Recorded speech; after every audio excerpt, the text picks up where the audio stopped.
Le soleil matinal perçait à peine les lourds rideaux de l'école secondaire de Compton Heights, à Los Angeles, lorsque Jamal, un garçon noir au regard perçant, franchit les portes de cet univers inconnu. C'était son premier jour, et l'air semblait chargé d'une tension électrique, comme si chaque mur murmurait un défi. Fils de Snoop Dogg, le nouveau proviseur au charisme légendaire, Jamal portait un secret aussi lourd qu'une couronne invisible. Son père et lui avaient ni juré de taire leur lien. Un pacte scellé dans l'ombre pour lui offrir une chance de se fondre parmi ses élèves, majoritairement blancs, au sourire méfiant. Les couloirs résonnaient d'échos hostiles. Les casiers luisaient d'un éclat métallique glacial, et l'odeur de peinture fraîche se mêlait à celle du danger latent. Jamal, les doigts crispés sur son sac, ajusta ses dreadlocks impeccables, un héritage de fierté que sa grand-mère avait tressé avec amour la veille, lui chuchotant « Tiens-toi droit, mon prince ». Mais ici, il n'était pas un prince. Il était une cible. Les regards le scrutaient, acérés comme des lames, et les murmures sifflaient à ses oreilles. Qu'est-ce qu'il fait là, lui? Son cœur battait à tout rompre, partagé entre l'espoir d'un nouveau départ et la peur d'un piège qui se refermait déjà. Ce n'était pas une simple rentrée scolaire. C'était une plongée dans un jeu de pouvoir où chaque pas risquait de le trahir. Dès les premières heures dans la salle de classe de l'école secondaire de Compton Heights, l'atmosphère devint un champ de bataille invisible. Jamal, assis au fond, sentait chaque regard comme une flèche empoisonnée. Mais c'était Madame Harris, la professeure aux cheveux gris tirés en un chignon sévère, qui alluma la mèche d'une guerre silencieuse. Cette femme blanche, au visage figé dans une grimace de dédain, posa les yeux sur lui avec une froideur qui glaçait le sang. « Vos cheveux » lança-t-elle d'une voix tranchante. « C'est quoi ce désordre africain? On dirait un nid de corbeaux. » La classe éclata d'un rire nerveux, certains élèves blancs échangeant des coups d'œil complices, tandis que Jamal serrait les poings sous son bureau, le cœur battant comme un tambour de révolte. Chaque mot de Harris était une lame, taillée dans des années de préjugés, et elle ne s'arrêtait pas là. Lorsqu'il tendit son devoir, une analyse brillante sur l'histoire des droits civiques, elle le saisit du bout des doigts, comme s'il était contaminé, et le jeta au bas de la pile avec un rictus. Médiocre, marmonna-t-elle, alors que les lignes parfaites de Jamal criaient l'injustice. Les autres élèves, eux, recevaient des sourires mielleux pour des travaux bâclés. Excellent, ma chère, susurra-t-elle, à une fille blonde qui avait à peine écrit 3 phrases. La tension montait, palpable, suffocante. Jamal tenta de se fondre dans l'ombre, mais Harris le traquait. Lors d'un exercice oral, elle l'interrompit brutalement. « Assez, on n'a pas besoin de vos histoires de ghetto ici. » Le silence qui suivit fut assourdissant, un gouffre où planaient honte et rage. Ses dreadlocks, symbole de son héritage, devinrent une cible obsessionnelle. « Pourquoi ne pas les couper ?» lança-t-elle un jour, assez fort pour que le couloir l'entende. Les murmures s'amplifièrent, les rires devinrent des armes. Jamal, pourtant, garda la tête haute. Mais à quel prix?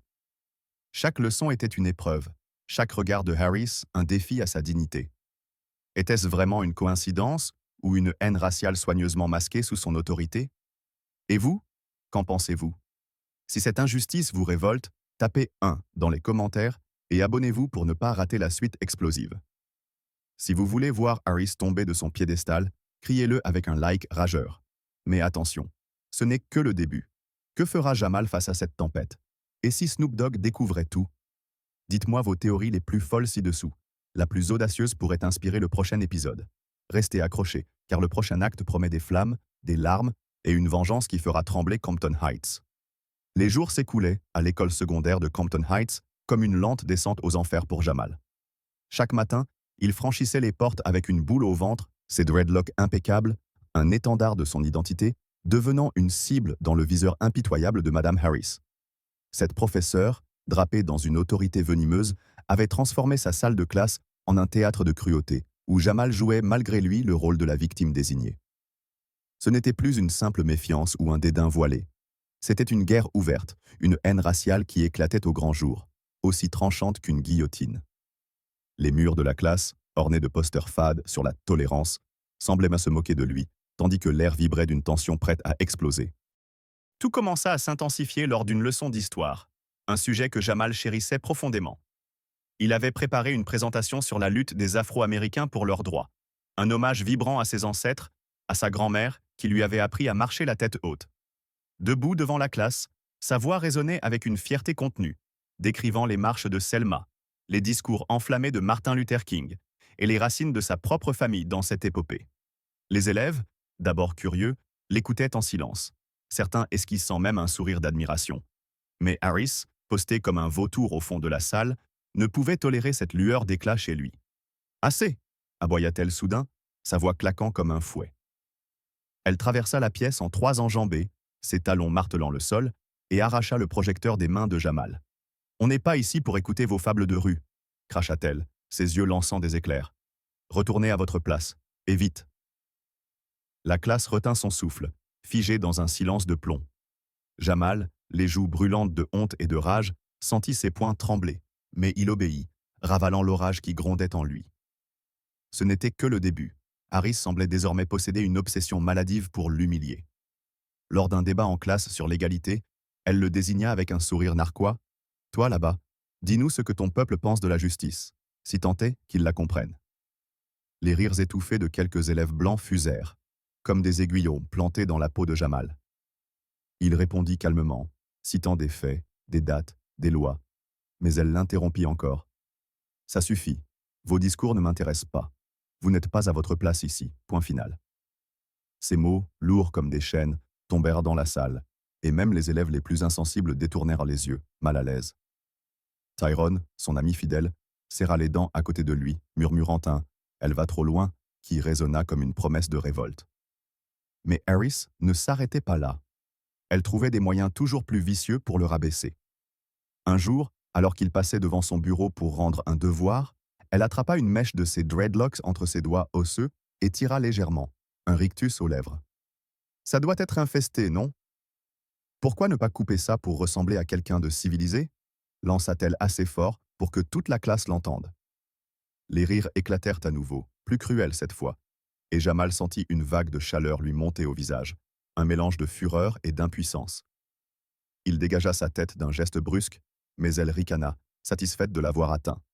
Ses notes, toujours excellentes dans d'autres matières, plongèrent mystérieusement dans son cours. Un essai qu'il avait passé des heures à peaufiner revint couvert de marques rouges, un D griffonné en haut avec une note illisible, typique de votre genre. Tyrone, qui avait vu le texte original, jura que c'était un sabotage pur et simple. Le pire était cette impression d'être traqué. Harris rôdait autour de lui, surveillant chaque mouvement, chaque mot, comme un prédateur guettant une faiblesse. Lors d'un exercice en groupe, elle refusa de le laisser travailler avec les autres, le reléguant seul dans un coin avec un « vous gênez les vrais élèves ». Les regards de pitié ou de mépris des autres le transperçaient, mais il tenait bon, soutenu par la voix de sa grand-mère dans sa tête. « Ne les laisse pas te briser, mon prince. » Pourtant, chaque jour érodait un peu plus sa résistance. Combien de temps pourrait-il supporter cette haine qui s'affichait désormais sans masque? Une tempête se préparait, et Compton Heights allait bientôt trembler sous son souffle. L'après-midi s'étirait dans la salle d'art plastique de l'école secondaire de Compton Heights, baignée d'une lumière dorée qui contrastait avec l'orage qui couvait sous les plafonds. Les élèves, penchés sur leurs projets, découpèrent des formes dans du papier coloré, leur rire léger emplissant l'air. Jamal, assis à sa place habituelle, taillait avec soin des silhouettes de masques africains, un hommage discret à ses racines. Ses dreadlocks, soigneusement tressés, dansaient légèrement au rythme de ses mouvements, et pour un instant, il se sentit presque en paix, loin des griffes de Madame Harris. Mais cette illusion de répit était une toile fragile, prête à se déchirer sous le poids d'une tempête imminente. Harris, ce jour-là, rôdait dans la salle comme une ombre maléfique, une boîte de fournitures dans les mains, ses lèvres pincées en une ligne dure. Ses yeux, deux éclats de glace, ne quittaient nos pas Jamal, et une lueur perverse y brillait, annonçant un désastre. Tout bascula en un éclair. Alors que Jamal finissait une découpe, il sentit Harris s'approcher, son parfum âcre envahissant l'espace. Elle s'arrêta derrière lui, si près qu'il pouvait entendre son souffle court, chargé de mépris. « Toujours ces cheveux immondes » murmura-t-elle, assez bas pour que seul lui l'entende, avant de hausser la voix d'un ton théâtral. « Il est temps de nettoyer ce gâchis. » Avant que quiconque puisse réagir, elle brandit une bouteille. Pas celle de la colle artisanale inoffensive, mais une fiole de superglue industrielle, tirée du placard verrouillé. Avec un cri strident, « Coupez-moi ce nid de vermine », elle renversa le liquide visqueux sur la tête de Jamal. Le froid mordant du produit chimique s'infiltra instantanément dans ses dreadlocks, suivi d'une brûlure qui lui arracha un gémissement étouffé. La classe entière se figea, le silence tombant comme une lame de guillotine. Le liquide coulait, collant ses cheveux en un amas poisseux, et l'odeur âcre emplit la pièce. Un nuage toxique qui semblait hurler l'injustice. Les élèves, d'abord pétrifiés, explosèrent en un chaos de réactions. Quelques rires cruels jaillirent dans des rangs des Blancs, complices tacites de Harris, tandis que d'autres, horrifiés, laissèrent échapper des cris. « Qu'est-ce que vous avez fait » hurla Tyrone, bondissant de sa chaise, les poings serrés, prêt à en découdre. Harris, feignant la surprise, recula d'un pas, la bouteille encore dans la main, et lança d'une voix tremblante. « Oh mon Dieu, quelle maladresse! J'ai pris la mauvaise bouteille !» Mais son mensonge était aussi transparent que du verre brisé. Les élèves n'en étaient là pas dupes. Ils avaient en vue ses doigts déverrouiller le placard plus tôt, entendu ses murmures haineux. Une fille, Lisa, pointa un doigt accusateur. « Vous l'avez fait exprès, c'est de la superglue, pas de la colle d'enfant. » Un autre élève, un garçon timide nommé Marcus, renchérit, la voix tremblante de rage. « J'ai vu vos yeux, vous souriez en le faisant. » Jamal, lui, restait cloué à sa chaise, les mains levées vers sa tête, touchant le désastre avec incrédulité. La superglue durcissait déjà, tirant sur son cuir chevelu, chaque mouvement envoyant des éclairs de douleur à travers son crâne. Ses dreadlocks, ce lien sacré avec sa grand-mère, son histoire, étaient profanés, transformés en une masse informe sous les ricanements de Harris. Il sentit une larme brûlante rouler sur sa joue, mais la ravala, refusant de lui donner cette victoire. Autour de lui, la salle devenait un champ de bataille. Tyrone, hors de lui, renversa une table dans un fracas assourdissant, criant « Vous ne vous en tirerez pas comme ça !» tandis que d'autres élèves commençaient à filmer avec leur téléphone, capturant l'horreur en temps réel. Les clics des appareils résonnèrent comme des coups de feu dans le silence tendu. Harris, sentant le vent tourner, tenta de reprendre le contrôle. « Calmez-vous tous, ou c'est la retenue pour chacun d'entre vous !» aboya-t-elle, mais sa voix vacillait, trahissant une panique croissante. Elle attrapa un rouleau de serviettes en papier, feignant de vouloir aider, mais personne ne bougea pour l'assister. Les élèves formèrent désormais un mur de défiance, leur regard passant de Jamal à elle, une révolte muette prenant forme. « Vous ne pouvez pas effacer ça », murmura Lisa, les larmes aux yeux, tenant son téléphone comme une arme. Le sol était jonché de débris, ciseaux tombés, papier froissé, et l'odeur chimique de la superglue saturait l'air, un rappel constant de l'acte odieux. Soudain, la porte s'ouvrit à la volée. Une silhouette massive entra, un professeur de sciences, Monsieur Dubois, alerté par le vacarme. Il s'arrêta net, ses yeux s'écarquillant devant la scène. Jamal, immobile, le visage crispé de douleur, ses cheveux ruinés. Harris, blême, serrant la bouteille comme une preuve accablante. « Qu'est-ce qui se passe ici ?» tonna-t-il, sa voix faisant trembler les vitres. Sans attendre de réponse, il se précipita vers Jamal, posant une main ferme sur son épaule. « Tiens bon petit, on va régler ça », murmura-t-il, avant de se tourner vers Harris avec une fureur contenue. « Vous, ne bougez pas d'un pouce. » Il sortit son téléphone, composant un numéro d'urgence, celui du proviseur, sans savoir qu'il appelait Snoop Dogg en personne. La salle retenait son souffle, suspendu dans un instant de chaos pur. Harris, acculé, sentit le sol se dérober sous ses pieds. Ses mains tremblaient, la bouteille glissant presque de ses doigts, et ses yeux balayaient la pièce à la recherche d'une échappatoire. Mais il n'y en avait pas. Les élèves, témoins implacables, avaient tout vu, tout filmé. Jamal, au centre de cette tempête, sentit une force nouvelle monter en lui malgré la douleur. Ce n'était plus seulement une attaque contre ses cheveux, mais contre son être tout entier. Et cette fois, il ne resterait pas silencieux. Les pas lourds de Snoop Dogg approchèrent dans le couloir, un grondement sourd qui promettait une confrontation explosive. Compton Heights allait brûler sous le poids de cette injustice, et rien ne serait plus jamais pareil. Le chaos éclata comme une bombe dans la salle d'art plastique de l'école secondaire de Compton Heights, l'air saturé de l'odeur âcre de la superglue et des cris étouffés des élèves. Jamal, figé sur sa chaise, sentait la brûlure chimique ronger son cuir chevelu, ses dreadlocks, son armure, son héritage, transformés en une masse collante et douloureuse sous l'attaque vicieuse de Madame Harris. La professeure, encore debout derrière lui, tenait la bouteille vide avec une fausse expression de stupeur, mais ses yeux trahissaient une lueur de triomphe malsain. La pièce semblait suspendue dans un instant de fracture, un tableau vivant d'injustice où chaque seconde pesait comme une éternité. Les élèves, d'abord paralysés par le choc, commencèrent à bouger, leurs voix s'élevant en un tumulte discordant, un mélange de peur, de colère et de révolte. Tyrone, l'ami fidèle de Jamal, fut le premier à briser la stupeur. Avec un rugissement primal, il renversa une chaise qui s'écrasa au sol dans un fracas métallique, ses yeux lançant des éclairs. Espèce de monstre, hurla-t-il, se précipitant vers Harris, les poings serrés comme s'il allait la frapper. Elle recula précipitamment, trébuchant contre une table, son masque de fausse innocence se fissurant sous la fureur brute qui emplissait la pièce. Calme-toi, ou je te fais expulser, cria-t-elle, sa voix aiguë perçant le brouhaha, mais personne ne l'écoutait plus. Les élèves, galvanisés par l'audace de Tyrone, se levèrent en masse. Lisa, tremblante mais déterminée, brandit son téléphone, le filmant toujours. « Vous ne pouvez pas nier ça, tout le monde a vu !» Marcus, le garçon discret, s'avança à son tour, pointant un doigt accusateur. « Vous avez pris la clé, vous avez choisi cette bouteille. C'est pas un accident, c'est un crime. » Jamal, au centre de cette tempête, luttait pour reprendre son souffle. La douleur physique était insupportable. La superglue durcissait, tirant sur sa peau comme des griffes invisibles. Mais c'était la rage qui menaçait de le consumer. Il posa les mains sur la table, se levant lentement, ses yeux sombres fixant Harris avec une intensité qui la fit blêmir. « Pourquoi » murmura-t-il, sa voix basse mais vibrante, un grondement qui semblait venir des profondeurs de son âme. Ce simple mot, chargé de toute la souffrance accumulée, fit taire la salle un instant. Harris ouvrit la bouche pour répondre, mais aucun son n'en sortit. Elle était acculée, prise au piège de son propre piège. Puis, d'un geste brusque, elle tenta de s'emparer du téléphone de Lisa, criant « Donnez-moi ça, bande de petits voyous !» Mais Tyrone fut plus rapide, l'interceptant avec une force brutale, la repoussant contre le mur. « Touchez pas à ça !»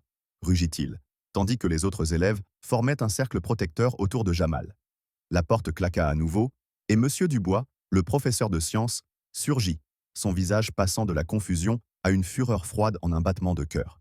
« Qu'est-ce que c'est que ce carnage ?» tonna-t-il, ses yeux balayant la scène. Jamal, immobile, les cheveux ruinés, le visage crispé de douleur. Harris, dos au mur, la bouteille toujours dans sa main tremblante. Les élèves, un mur de témoins enragés. Sans un mot de plus, il se précipita vers Jamal, posant une main ferme sur son épaule. « Tiens bon, mon garçon, » murmura-t-il, avant de se tourner vers Harris, sa voix tranchante comme une lame. « Vous, restez où vous êtes. Ne pensez même pas à fuir. » Il sortit son téléphone, ses doigts volant sur l'écran pour alerter le proviseur, ignorant qu'il invoquait Snoop Dogg lui-même. Puis, se tournant vers Tyrone, il ordonna « Va chercher l'infirmière maintenant. » Tyrone hocha la tête et s'élança hors de la pièce, ses pas résonnant dans le couloir comme un tambour de guerre. Harris, désespéré, tenta une dernière défense. « C'était une erreur, je le jure !» gémit-elle, ses mains agitées, mais sa voix sonnait creuse, un mensonge évidé par la vérité criante autour d'elle.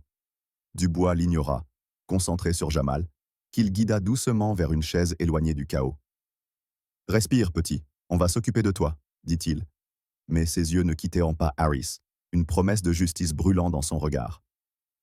Les élèves, eux, ne se taisaient pas. Lisa s'approcha de Jamal, les larmes roulant sur ses joues.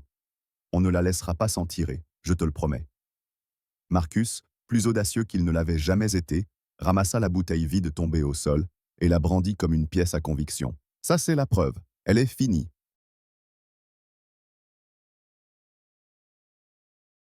Soudain, un bruit de course précipité résonna dans le couloir. L'infirmière, Madame Leroux, déboula dans la pièce, haletante, une trousse médicale à la main. Elle s'arrêta net devant Jamal, ses yeux s'écarquillant d'horreur. « Mon Dieu, qu'est-ce qu'on t'a fait ?» murmura-t-elle, s'agenouillant près de lui. Elle commença à examiner ses cheveux, ses mains tremblant légèrement alors qu'elle découvrait l'ampleur des dégâts. « Ça brûle encore ?» demanda-t-elle doucement. Et Jamal hocha la tête, incapable de parler, la gorge nouée par la douleur et l'humiliation. Leroux lança un regard assassin à Harris. « Vous savez que ça peut causer des brûlures chimiques graves? C'est une agression, pas une erreur. » Pendant ce temps, les élèves continuaient leur rébellion. Certains frappèrent les tables, scandant « Justice! Justice !» tandis que d'autres envoyaient par les vidéos à leurs amis, les preuves se multipliant à une vitesse fulgurante. Harris, acculé contre le mur, sentit la panique la submerger. Ses mains lâchèrent en la bouteille, qui roula au sol avec un bruit sourd, et elle s'effondra sur une chaise, le visage blême, murmurant des excuses incohérentes que personne n'écoutait. Dubois, impassible, gardait la porte, empêchant toute tentative de fuite. Vous restez ici jusqu'à ce que le proviseur arrive, déclara-t-il, sa voix un coup près. Et puis, au loin, un grondement se fit entendre. Des pas lourds, déterminés, qui faisaient vibrer le sol. Snoop Dogg approchait, sa présence précédée d'une aura de puissance brute. Les élèves se turent, leurs regards oscillant entre Jamal et la porte, anticipant l'explosion à venir. Harris, tremblante, comprit trop tard qu'elle avait allumé un feu qu'elle ne pourrait jamais éteindre. Compton Heights était sur le point de s'embraser, et la justice, cette fois, ne serait pas silencieuse. Le tumulte dans la salle d'art plastique de l'école secondaire de Compton Heights atteignit son paroxysme lorsque les lourds pas de Snoop Dogg résonnèrent dans le couloir, un écho de tonnerre qui fit vibrer les murs. La porte s'ouvrit avec une violence contenue, et il apparut, silhouette massive drapée d'une aura de légende, ses lunettes noires masquant à peine la tempête qui grondait dans ses yeux. La pièce, déjà étouffante de cris et de chaos, se figea dans un silence oppressant. Jamal, assis sous le regard inquiet de l'infirmière Leroux, sentit son cœur s'arrêter un instant en voyant son père. La superglue durcie tirait toujours sur son cuir chevelu, une douleur lancinante, mais l'arrivée de Snoop Dogg transforma sa souffrance en une étincelle d'espoir incandescent. Madame Harris, recroquevillée contre le mur, blêmit comme si elle voyait un spectre. Ses mains tremblantes lâchèrent les serviettes inutiles qu'elle tenait, et un gémissement étouffé échappa de ses lèvres. « Monsieur le proviseur !» balbutia-t-elle, mais sa voix mourut sous le poids du regard de Snoop. Il ne dit rien d'abord, traversant la salle d'un pas lent, presque théâtral, chaque foulée amplifiant la tension. Lorsqu'il s'arrêta devant Jamal, ses larges épaules se voûtèrent légèrement, une fêlure dans son armure de rappeur endurcie. « Mon fils », murmura-t-il, sa voix rauque vibrant d'une douleur brute, avant de poser une main sur la tête massacrée de Jamal. Le contact, doux mais ferme, fit monter des larmes aux yeux du garçon, mais il les ravala, soutenu par la force paternelle. Puis, Snoop se tourna vers Harris, et l'air sembla s'embraser. « Vous » gronda-t-il, son timbre bas roulant comme un orage. « Vous avez osé toucher à mon sang ?» Harris recula, heurta une chaise qui tomba avec fracas, et tenta de bafouiller une excuse. « C'était un accident, je… » Mais Snoop leva une main, la coupant net. « Ne me parlez pas d'accident, » rugit-il, avançant d'un pas, sa présence écrasante la clouant sur place. « Vous avez voulu briser mon garçon, et maintenant, vous allez payer. » Les élèves, bouche bée, regardèrent leur proviseur, ce géant du hip-hop incarnait une colère divine. Tyrone, les poings encore serrés, murmura à Lisa. « Elle est foutue !» Dubois, toujours à la porte, hocha la tête en silence, tandis que Leroux continuait d'examiner Jamal, lançant des regards assassins à Harris. Snoop, sans détourner les yeux de la professeure, sortit son téléphone et composa un numéro. « Préparez mon bureau !» ordonna-t-il d'une voix froide à un interlocuteur invisible. Puis, se penchant vers Harris, il ajouta, glacial. « Vous, venez avec moi, et priez pour que je garde mon calme. » La salle retint son souffle, alors qu'il guidait Jamal hors de la pièce, Harris suivant à contre-cœur, traîné par une justice imminente qui pesait comme une lame suspendue. Le couloir de l'école secondaire de Compton Heights vibrait encore de l'écho des pas de Snoop Dogg lorsque l'onde de choc de l'incident se propagea comme une traînée de poudre. Dans le bureau du proviseur, Madame Harris, tremblante, faisait face à un mur de silence glacial. Snoop, assis derrière son bureau massif, ôta ses lunettes noires, révélant des yeux où dansèrent des flammes de colère et de douleur. Jamal, à ses côtés, les dreadlocks toujours encroutés de superglue, serrait les dents sous les brûlures qui persistaient, mais son regard brûlait d'une détermination nouvelle. Les vidéos tournées par les élèves avaient déjà envahi les réseaux sociaux. Un raz-de-marée numérique accompagné du hashtag Yes Justice pour Jamal, chaque clic amplifiant le scandale. Dehors, les premières pancartes s'élevaient. Des parents, des militants de Compton, un peuple en furie réclamant la tête de Harris. Elle tenta une défense désespérée, sa voix chevrotante brisant le silence. « Je ne savais pas qu'il était votre fils. » Mais Snoop bondit de son siège, frappant le bureau d'un poing qui fit trembler la pièce. « Mon fils ou pas, vous avez attaqué un enfant » tonna-t-il, sa voix résonnant comme un cri de guerre. Harris recula, trébucha, son visage blême déformé par la peur. « Vous avez cru pouvoir cacher votre haine derrière un tableau noir? C'est fini » ajouta-t-il, chaque mot une sentence. Quelques minutes plus tard, la nouvelle tomba. Harris était licencié sur le champ, son sort scellé par un appel urgent au conseil scolaire. Mais ce n'était que le début. Les avocats de la famille Dog entrèrent en scène, déposant une plainte pour agression et discrimination raciale, une lame juridique prête à trancher. Dehors, la cour de l'école se transformait en champ de bataille. Des dizaines de manifestants, drapeaux à la main, scandèrent des slogans devant les caméras des chaînes locales qui affluaient. Plus jamais ça, hurlaient-ils, leur voix perçant le ciel gris de Los Angeles. Les élèves, sortis des classes, rejoignaient le mouvement, Tyrone en tête, brandissant son téléphone comme une arme. On a tout filmé, elle ne s'en sortira pas. La vidéo virale montrait Harris dans toute sa cruauté, son geste calculé, immortalisé sous tous les angles. Les réseaux sociaux s'enflammaient, des messages de soutien venant du monde entier, des artistes hip-hop aux leaders communautaires, tous derrière Jamal et Snoop. Dans le bureau, Snoop posa une main sur l'épaule de son fils, un geste lourd de promesse. « Ils vont payer, petit », murmura-t-il, avant de se tourner vers la fenêtre, observant la foule grandissante. Harris, effondré dans un coin, n'était plus qu'une ombre brisée, son règne de terreur réduit en cendres. Mais au-delà de sa chute, un feu plus grand s'allumait.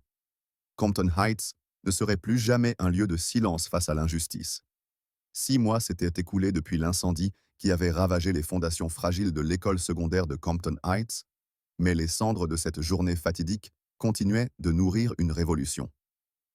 Le soleil de printemps perçait les fenêtres fraîchement repeintes, illuminant des couloirs autrefois ternes, désormais vibrants de couleurs et de vie. Jamal marchait d'un pas assuré vers son casier, ses dreadlocks restaurés avec soin par une amie de sa grand-mère, une spécialiste qui avait transformé les ruines en un chef-d'œuvre tressé. Chaque mèche était un défi lancé au passé, un étendard de résilience qui flottait fièrement sous les regards admiratifs des élèves. L'école, jadis un champ de bataille où il avait été traqué, s'était métamorphosé en un bastion d'espoir, et lui, le garçon brisé par la haine de Madame Harris, en était devenu le cœur battant. Les murs, autrefois muets, parlaient maintenant. Des fresques peintes par les élèves, des visages de toutes origines, des mains entrelacées, des symboles de lutte, racontaient une histoire de rédemption. Les haut-parleurs crépitaient chaque matin avec des annonces vibrantes. Ne manquez pas la fête de l'unité ce week-end. Jamal sourit en entendant cela, se souvenant des réunions enflammées du nouveau conseil étudiant qu'il avait aidé à fonder. L'idée de cette fête, née d'un débat houleux dans une salle bondée, allait célébrer les cultures de Compton, musique hip-hop, danse traditionnelle, plats épicés, et son projet personnel, une exposition sur l'histoire des coiffures afro, promettait d'attirer les foules. Mais ce n'était pas qu'une façade. Les changements allaient bien au-delà des couleurs et des festivités. Snoop Dogg, le proviseur au charisme indomptable, avait pris les rênes de cette transformation avec une détermination féroce. Dans son bureau, où trônait désormais une platine vinyle aux côtés des dossiers administratifs, il avait instauré des réformes radicales. Un système de signalement anonyme, gravé dans le marbre des nouvelles règles, avait déjà déjoué plusieurs tentatives de discrimination, les plaintes traitées avec une rapidité implacable. Les professeurs, autrefois complices par leur silence, suivaient des formations obligatoires sur la diversité, menées par une coordinatrice nommée Madame Leclerc, une femme au verbe tranchant qui ne tolérait aucun faux pas. Dans la salle des professeurs, l'atmosphère avait changé. Les discussions, parfois tendues, forçaient chacun à affronter ses préjugés. « J'ai vu Harris tomber », avoua un jour un enseignant, la voix tremblante, et j'ai compris que j'avais fermé les yeux trop longtemps. Ces mots, lourds de vérité, marquaient une rupture. Les élèves, eux, étaient les véritables artisans de ce renouveau. Tyrone, désormais président du Conseil de la diversité, arpentait les couloirs avec une énergie contagieuse. « On va parler aux petits de l'école primaire la semaine prochaine », lança-t-il à Jamal lors d'un déjeuner animé, son plateau débordant de frites. Leur programme de mentorat, une idée née dans l'ombre de l'incident, visait à enseigner l'inclusion dès le plus jeune âge. Jamal hocha la tête, repensant à la peur qui l'avait paralysé autrefois. Parler en public avait été un calvaire, mais aujourd'hui, sa voix portait, forte et claire, un écho de celle de son père. D'autres élèves suivaient à son exemple, partageant leurs propres histoires, une fille asiatique harcelée pour ses yeux, un garçon latino moqué pour son accent, et chaque témoignage renforçait les fondations de ce nouvel édifice. L'influence de Compton Heights s'étendait au-delà de ses murs. L'école était devenue un modèle, accueillant des éducateurs d'autres districts, curieux de voir comment un scandale pouvait accoucher d'une renaissance. Snoop Dogg, lors de conférences nationales, mêlait son bagou de rappeur à une gravité paternelle, racontant l'histoire de Jamal avec une émotion brute qui laissait les salles silencieuses. « On ne construit pas sur du vide », disait-il, un vinyle tournant en fond, mais sur les cicatrices. Les politiques de la surintendante, inspirées par cette lutte, se propageaient. Formation, conseils étudiants, transparence.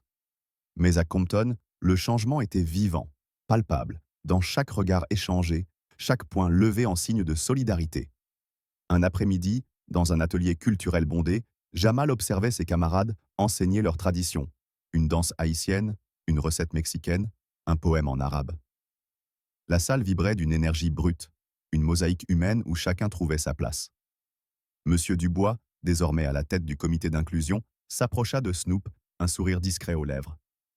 Quand j'ai commencé ici, murmura-t-il, je n'imaginais pas ça possible.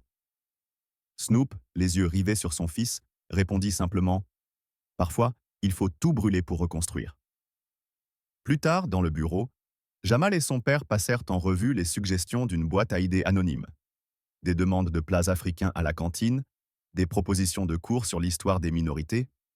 Chaque mot était pesé, chaque idée accueillie avec sérieux. En fin de journée, Jamal s'arrêta devant une fresque dans le hall principal, une œuvre collective peinte sur des semaines. Elle montrait des jeunes de toutes couleurs, unis, leurs différences célébrées comme des joyaux. Il se souvint des nuits où il avait tenu un pinceau, entouré d'amis qui riaient et débattaient. Dehors, un camion de déménagement passa, les dernières affaires de Harris emportées loin de Compton. Elle avait fui l'État, mais son ombre avait allumé un brasier qui ne s'éteindrait pas. Ce soir-là, lors d'un dîner communautaire, Jamal se leva devant une foule de voisins, d'enseignants, d'élèves. « Ce qui m'est arrivé était une blessure, déclara-t-il, sa voix résonnant comme un défi. Mais regardez ce qu'on a bâti dessus. Ici, chaque élève sait qu'il a sa place. » La foule éclata en applaudissements, un grondement qui secoua les tables. Snoop, à ses côtés, posa une main sur son épaule, ses yeux brillants d'une fierté silencieuse. Dehors, le soleil couchant peignait le ciel de teintes flamboyantes et l'école se dressait comme un phare dans la nuit naissante. Mais la véritable lumière venait de l'intérieur. Des élèves qui refusaient le silence, des professeurs qui apprenaient à écouter, une communauté qui avait transformé la haine en un cri d'unité. Compton Heights n'était plus seulement une école, c'était un symbole, un champ de bataille reconquis, un lieu où la justice avait triomphé par le feu et la volonté.